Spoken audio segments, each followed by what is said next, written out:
Hello and welcome to another video. My name is Veronica and I make jewelry and art.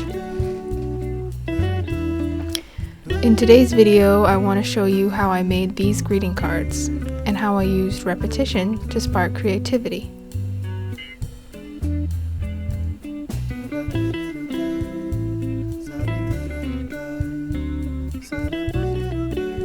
That's me. First, I'll show you the sketches that I made, my initial sketches.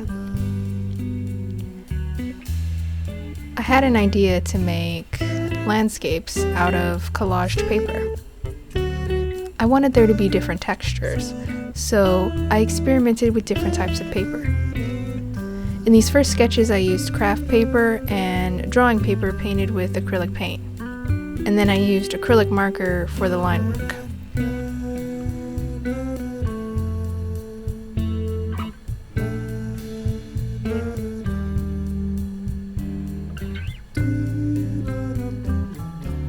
In the second set of sketches, I used acrylic painted paper for both the background and the mountains. And I used really bright backgrounds for 3 out of the 4. I like the bright backgrounds, but I ended up going with the bottom left one as the main idea that I was gonna continue on. Oh, and in these sketches, it's the first time I used metallic paint for the mountains, and I really like the effect. So that's how I decided to use the bottom left sketch as the template for all the other collages you'll see in this video. And here are the first prototypes of the greeting cards,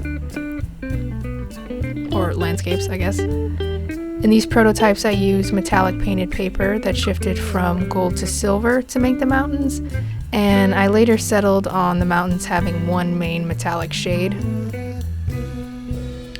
like all gold or all silver or all copper.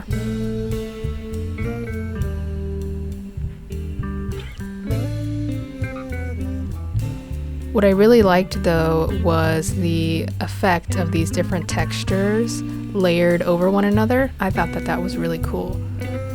So like the wrinkly paper I think is calligraphy paper, and then the smoother paper is just drawing paper.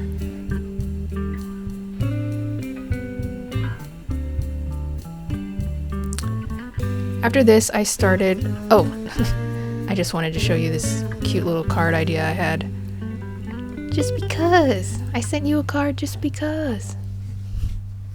Very cute. After I got those initial prototypes out, I was trying to decide on the background, the sky.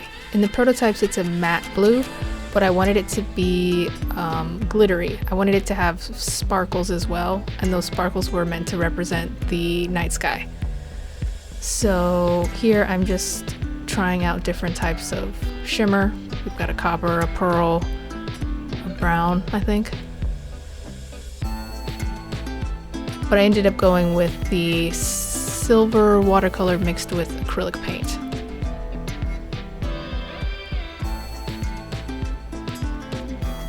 Oh, more shimmer testing.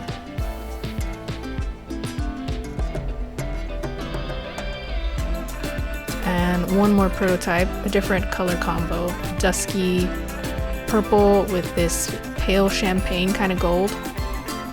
I really like this color combo.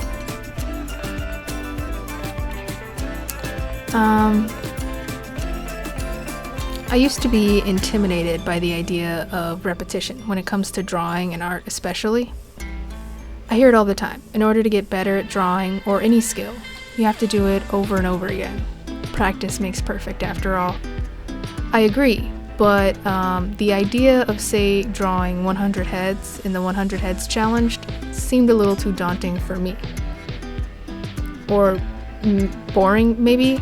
I was worried drawing those 100 whatevers would slowly kill my creative spark, or, that at head 50 I would just kind of lose the will to carry on. But I knew that using repetition can lead to improvement, creative leaps, and innovation.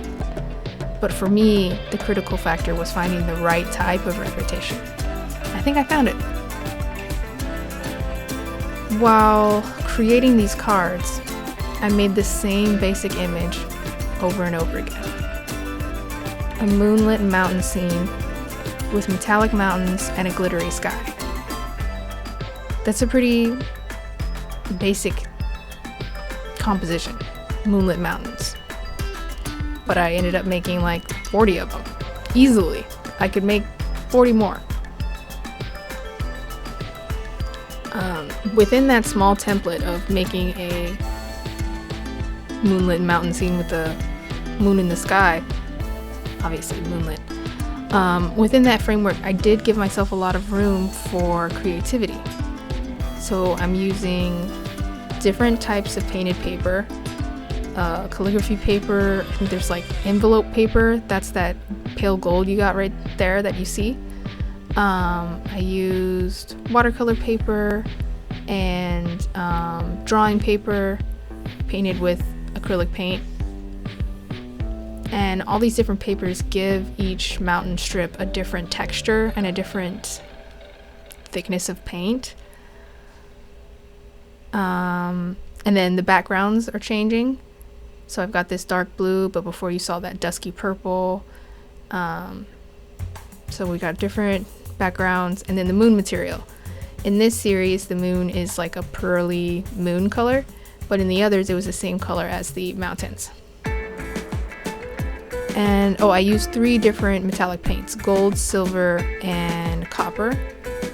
And I really, really like how, for example, in this card, I'm using copper, right? But the background, the 2 mountains are using 2 different types of paint. Acrylic paint in the foreground, watercolor paint in the background, and it makes different like textures. I really liked the effect of that. But in order to make these mountains, I tore the paper into strips in order to create the mountains. I didn't think that I could continuously make irregular mountain shapes over and over again, like cutting them out myself. I was worried they would start to look the same. I liked tearing the paper because it made the mountains look really organic and irregular. So after I had a pile, like a large pile of mountain strips in different types of paper and varying thicknesses of paint, I began to piece together the compositions. I like to make 2 or 3 layers of mountains and position them so the mountains balance one another. After I've glued them down with score tape, I add the moon. And I hole punch the moon out of the metallic painted paper with a jumbo hole puncher. That's how all these moons are the same size, but not like a little hole punch size. They're like a big hole punch size. Oh, I love these little ones. They're so cute.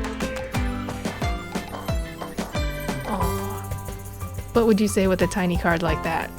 You could say something like, "You make me feel safe. I'd hang out in an empty desert with you." I don't know. Whatever you want to put in there.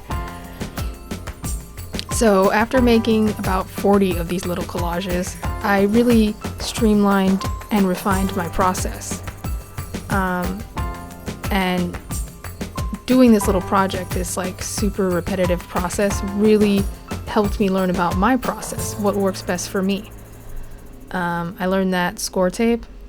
I love score tape. It works much better than Mod Podge for greeting cards because Mod Podge is kind of wet, or even like regular glue like tacky glue or Elmer's, it's wet, so it can make the paper buckle. Score tape, it's just sticky, really sticky.